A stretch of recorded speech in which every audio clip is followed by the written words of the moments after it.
یہ بولتا ہے، یہ تو پتھروں کا بنا ہے، یہ بول نہیں سکتا، کیا یہ میرے سوال کا جواب دے گا؟ غیب سے آواز آئی کہ ہاں ہاں عبد المطلب، مجھے پتا ہے یہ پتھر کا بنا ہے، یہ بول نہیں سکتا، لیکن میں کہتا ہوں پوچھنا تیرا کام ہے۔ آج میرے یار کی آمد ہو چکی ہے، میرے یار کی آمد کی خوشی میں یہ ضرور تیرے سوال کا جواب دے گا، یہ بولے گا بھی اور تیرے سوال کا بولو سارے جواب بھی دے گا۔ عبد المطلب نے حیران ہو کر خانہ کعبہ کی دیوار کی طرف دیکھا اور پوچھا، اے اللہ کے گھر، بتا کس طرف سجدہ کر رہا ہے، کس کو سجدہ کر رہا ہے، کس کو کیوں سجدہ کر رہا ہے اور کس لیے کر رہا ہے، کیا ہوا ہے تجھے؟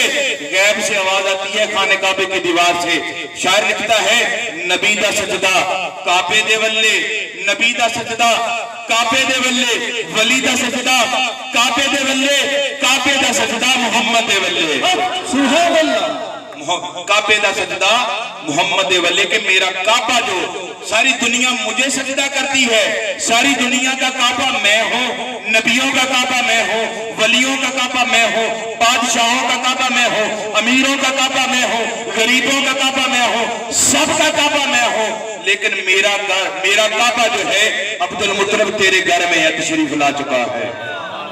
تو اسی بات پر ایک میرے ذہن میں ایک اور واقعہ آ گیا کہ جب میرے اعلیٰ حضرت امام احمد رضا فاضل بریلوی علیہ رحمہ آپ جب خانہ کعبہ کا طواف کر کے مدینہ جانے لگے نا، تو ایک چوک میں کھڑے ہو گئے، ایک پتھر کے اوپر چڑھ کے کھڑے ہو گئے۔ لوگوں نے پوچھا، احمد رضا کیا بات ہے، کیوں کھڑا ہے یہاں پر؟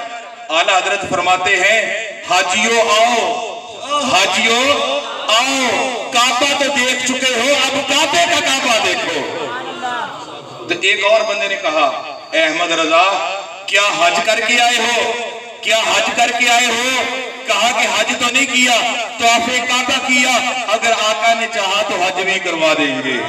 کہا میں اس بات کی سمجھ نہیں آئی، آپ نے کیا کہہ دیا؟ میرے اعلیٰ حضرت فرماتے ہیں، طواف کرنے کا نام حج نہیں ہے، طواف کرنے کا نام حج نہیں ہے، نفل پڑھنے کا نام حج نہیں ہے، خطبہ سننے کا نام حج نہیں ہے، اصل میں جسے حج کہا جاتا ہے وہ مدینہ پاک کی زیارت کا نام ہے۔ یعنی ہمارا عاشقوں کا حج جو ہے وہ خانہ کعبہ میں ہوتا ہے، اور اس کی تصدیق کی مہر جو ہے وہ مدینہ سے لگتی ہے، مدینہ سے لگتی ہے۔